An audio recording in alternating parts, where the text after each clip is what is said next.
Hey guys, and welcome back to the Fan Perspective, and in today's video I will be dissecting and predicting the upcoming FA Cup finals. Manchester City faces their bitter rivals Manchester United to not only bring home the FA Cup, but to also, and more importantly, bring home the Manchester bragging rights. Obviously, you can almost taste the optimism in this clash. There are so many opportunities for any of the players in the starting 11s to make a name for themselves and to etch their names into the club's history books. Obviously, if Manchester United were to win today, it would join their Carabao Cup, making it 2 trophies and European football in the start of Ten Hag's tenure, and it'll be phenomenal, especially compared to where they were last season. If Pep Guardiola was to reign victorious, they'd have 2 trophies under their belt already, and they would only be 1 game away from facing Inter Milan in order to get the treble. But who is the only other English side to actually complete a treble in a season? That is right, Ole Gunnar Solskjaer did it with Manchester United, and they will be trying everything in their power to stop their City rivals obviously repeating the fact. In order to get my foregone conclusion into what my final score would be, I've asked you guys, so I've got a poll, I've also got the bookies odds. I'm going to go through the last 2 games between the 2 clubs, obviously the fixtures this season, but really honing in on and focusing the last time they played to see a tactical analysis of that, just as well as the recent form going into the game. Obviously Manchester City getting shocked by Brentford, but it was their B-side. Manchester United running through like a train, a very, very poor Chelsea side, despite Joe Felix getting a goal in the end. And yeah, if you do like this sort of content, please smash that like button. We just recently hit 4,000 subscribers. If you want to join the family, subscribe to the channel and hit that notification bell so you know when the video goes live. Drop a comment down in the comment section. I'll try and answer every single one of them. Who do you think is going to win? Do you want Manchester United to win and shock the world? Do you want Man City to go along and be the second English side to win the treble? Who knows? Let's get into it. As everybody knows, with cup finals, form goes out the window, but I thought I'd mention it first, just to get out of the way nevertheless. So, Manchester City and Man United are both on impeccable form. Manchester United really do have a little blotch in their recent form record though, as they conceded a last minute penalty to McAllister to lose to Brighton, as Brighton got their revenge for the cup final. And then they followed that up with all things considered, a very, very poor performance against West Ham. But no, they did get back on track, 4 wins on the bounce, including an amazing win against Chelsea, which they usually end with draws against Chelsea, but they blew Chelsea out of the water, making them look even more toothless than they have for the rest of the season.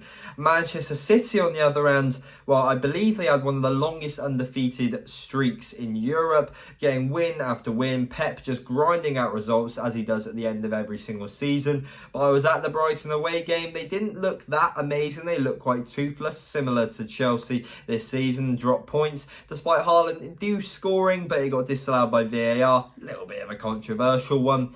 And then they ended the season with probably one of my favourite facts of this season: Brentford doing the double over Manchester City. Yes, the side was their B team and in some areas their C team, but come on, against Manchester City, the double, that's the only team this season to beat them twice. I then wanted to go over the bookies odds as well as your guys' opinion, and thanks to all 218 of you who voted on the poll that I put out just a few days ago, and you guys believe that Manchester City are the firm favourites, and well, with the squad they've got, the manager they've got and the form they've been on, it would be a fool not to, especially the way that they performed against Manchester United earlier on this season. 72% of you think that Manchester United are going to be losing this game, Pep Guardiola being 1 step further to the treble. And I look over to the bookies odds and it's pretty much exactly the same, 1 to 2, so around 0.5 to 1. There's no point putting many on Manchester City, but if you were feeling like a Manchester United win, 24 to 5. So if they were to win, you'd be in the money, but I don't know, you'd be a little bit deluded to put it on Manchester United just based off these facts alone.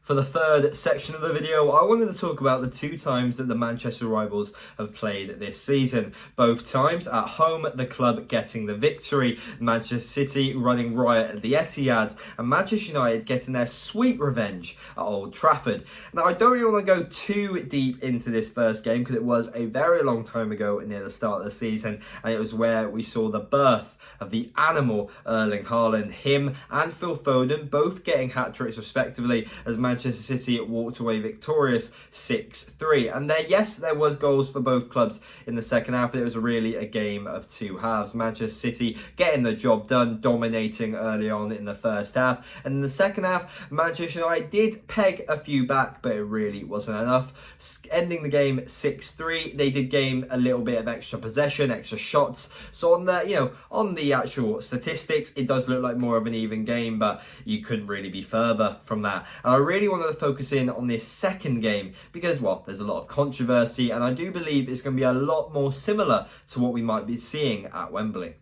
Even though Manchester United were the home team at Old Trafford, Manchester City dominated possession in the second time these two teams played, 71% of the ball. But something which is very uncommon for a Manchester City side is they really weren't getting that many shots off. Obviously 5 shots with only 1 on target, and their rivals actually out shooting them with only 29% of the ball. Manchester City took the lead with a brilliant goal from Kevin De Bruyne, crossing it into Jack Grealish, tapping it in, and the away end went absolutely mental. Jack Grealish made his mark, one of his first big moments for the citizens, and they really thought they were going to be running riot again, doing the double over their Manchester rivals.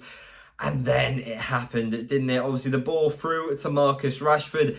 And in my eyes, I'm not saying this because, I'm not the biggest fan of Manchester United, but I do believe that he is getting in the way of the goalkeeper's vision. He is affecting play majorly. He lets the ball roll through to Bruno Fernandes, who was, in all fairness, in an onside position, who strikes home the equaliser past Edison. And then with the City defenders a little bit delirious, a little bit, mentally affected after that goal, which was a little bit crazy. It deflects off Akanji. Ake can't really defend Garnacho, who whips the ball back in to Marcus Rashford. His influence is insane, who scores the winner against Manchester City. I do believe he's got a run of scoring against Manchester City, which will be interesting to see if he can do it in the final.